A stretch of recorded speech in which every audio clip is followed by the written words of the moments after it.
Welcome, guys. Today we're going to talk about, I think, a concept that everyone finds pretty interesting, and it's this concept of nuclear energy. While we talk about this, we're going to hit some key words here of radiation, fission, fusion, and then uses of the nuclear energy. And tonight's lecture will focus mainly on this: radiation, fission, and fusion. And then when we get in class another day, we're going to talk about uses, and that's going to be a really fun discussion. So let's get started. Nuclear radiation. First and foremost, what is it? You hear about it all the time, and you think, oh, it's potentially hazardous, and it's deadly, and if I'm getting hit by nuclear radiation, I'm going to die. Well, just to let you know, you're getting hit with nuclear radiation right now. It's the emission of energy or particles from an unstable decaying atom, and the thing is, many atoms, almost all atoms, become unstable at some point in time. It's just how often and how frequent does that happen.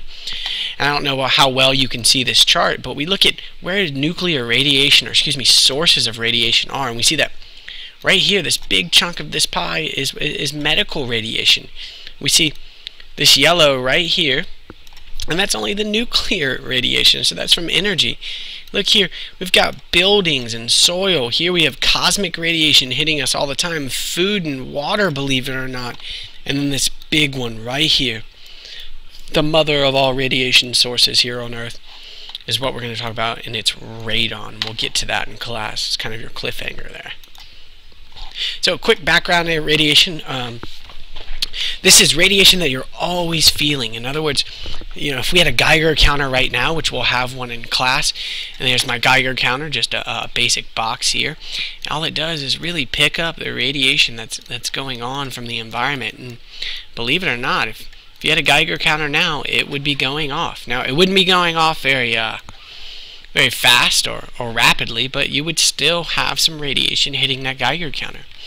Okay, and this background radiation, this is what we call the background radiation, by the way. The radiation that's always there makes up about 80% of your radiation exposure. That's a good chunk of it, isn't it? Now, when we talk about nuclear radiation, we're going to talk about three types. There's alpha, beta, and gamma radiation. And these kind of go in order here. Alpha being the least dangerous or energetic, all the way to gamma, which is the most energetic. So we have gamma, here's alpha, and here's beta. Well, if this line represents alpha radiation, we can simply block alpha radiation with a piece of paper, believe it or not. So anything emitting alpha radiation, you can shoot it out, and, well, it's going to get bounced right back off a sheet of paper. So not too harmful to us. Beta radiation, however, it's going to go through the paper, but it will be blocked by a sheet of aluminum. And then the mother of them all, gamma radiation. This can go through paper, this can go through aluminum, this can go through wood, and it can even often go through lead if it is not thick enough. This is the radiation that people are most often concerned with. It is very energetic, and because of that, extremely harmful. Nuclear stability, kind of the whole reason we're talking about nuclear radiation, hence nucleus, right? We talk about the energy here in the nucleus. You've got a bunch of positive charges, positive, proton, positive, that are all by each other. And we know, based on the laws of electrostatics, that positive charges do not want to be by each other. So the real question is, why are they? And it's something called the strong nuclear force. Okay, we can see that right here, kind of in small words, strong nuclear force. And is this force that holds all of these protons and prevents them from doing exactly this right here, just repelling one another. So it's this strong nuclear force that holds these guys together, and this is exactly the force that we harness when we begin to talk about nuclear energy. Well, nuclear stability, right? Well, if you've got all that strong nuclear force, you can only imagine that the more protons you add, the more unstable that atom will become. I think an analogy I give a lot in my class is you just simply draw this out. Those are my two buildings, right? Yes, those are buildings. Don't make fun of my drawings. Well, which one's more stable? That's going to be this one. It's smaller. Okay? That the taller you build a building or the larger an atom is, the more unstable it becomes. Which is why all of a sudden we see nuclei with more than 92 protons are always unstable. So if you take a look at the periodic table that should be in front of you while you're filling out these guided notes, well, look past 92 and believe it or not, all of those become highly radioactive at that point. And this is where we get to deal with fission. Okay? Real quickly, fission is the process where a nucleus splits. In other words, a nucleus becomes two. Okay? And during this, we release energy. And neutrons, of course. So I've got a really nice picture here instead of this terrible drawing up here. In this process, let's say we were doing this in a power plant. What we would do is we would shoot a neutron, right here, this is my white neutron, at our target nucleus. Okay? Well, when that neutron hits this nucleus, it has enough energy to begin breaking apart this atom of uranium into separate parts. And you see that we have a nucleus here, and then 3 separate neutrons. Okay?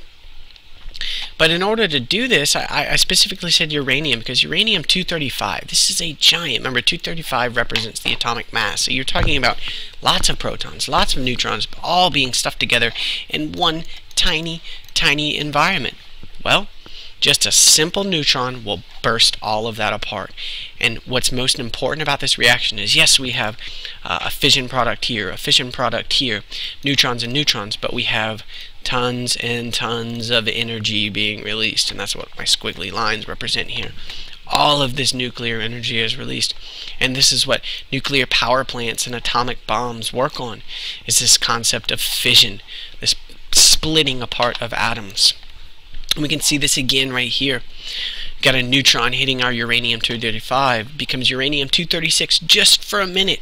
Because if you think about it, if I add a neutron to uranium-235, it's going to gain some mass, but that's only momentarily because it becomes way too unstable, and all of a sudden we burst apart into these separate products. And if you do the math here, 92 plus 141, well, what's that going to add up to once you add these 3 neutrons?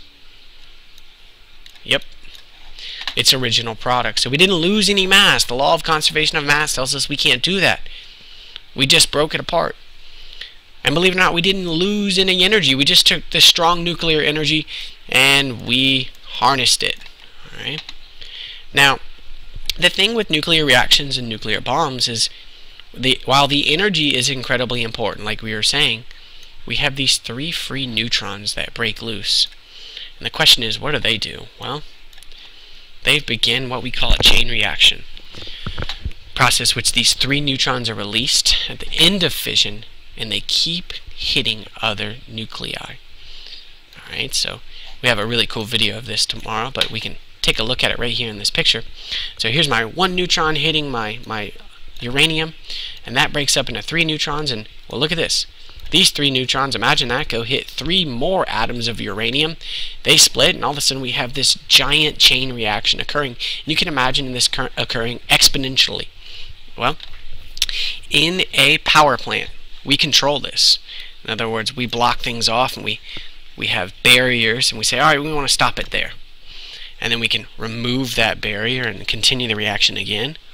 In a bomb, however, we have none of those barriers, and all of this happens at once. Hence the reason a bomb is so much more energetic than what we see in our nuclear reactors. If we take a quick look at the math, according to Mr. Einstein, E equals mc squared.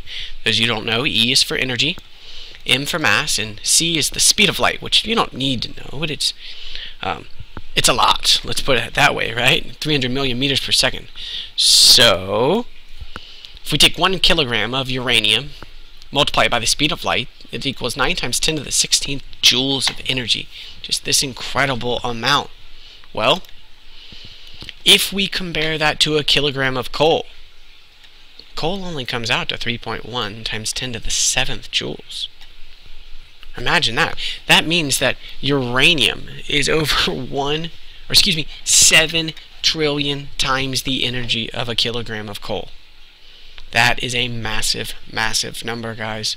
Hence the reason so many advocates for nuclear energy are out there.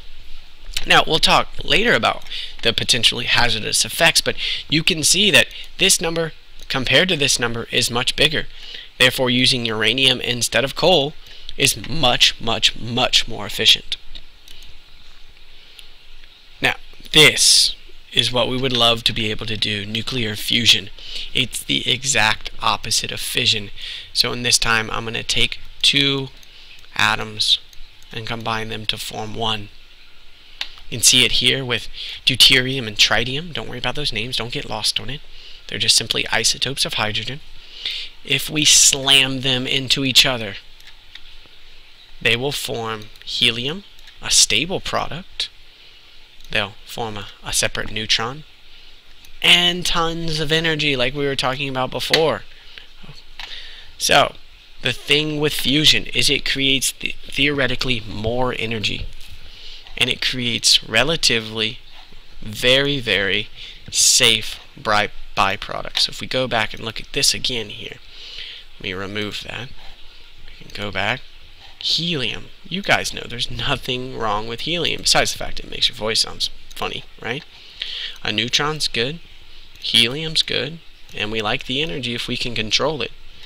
So the idea behind fusion is we can create more energy than fission, and we can create safe byproducts. Unfortunately, we haven't figured out how to do it very well. This down here is a picture of a fusion reactor. These are actually human beings right here. This is a giant laser. We'll talk about how this works tomorrow. If you look right here, the thing with fusion is we have to keep it at incredible temperatures, and we can't control it well enough. So what happens usually is we just have an overheating, and it never works very well. But we'll talk about fusion a lot tomorrow. What we want you to be able to get out of tonight is this chart right here. Okay? In other words, the energy released by these different reactions. If we look at chemical reactions, which is what we're typically using now with our coals, okay, we get about 3.3 times 10 to the 7 energy, or excuse me, joules per kilogram. It's a good chunk. It's a good amount. I'm not saying it's not. But if we use fission, nuclear fission, using uranium, which does have some very hazardous byproducts we'll discuss, you get 2.1 times 10 to the 12th joules per kilogram. In other words, if you have a kilogram chunk of coal and you have a kilogram chunk of uranium, you're going to get a lot more of that uranium. Now, if we were able to use fusion, we would get much, much more energy out of that. And I know an exponent of 12 doesn't seem that much smaller than 14, but it truly is. And the secret to fusion is yet to be discovered. And we'll talk about why it's so hard tomorrow. We have tons of videos. But as long as you can come away with those three key words of fission, fusion, and radiation, understanding the types and quantities of them, you're off to a great start, and we'll see you tomorrow.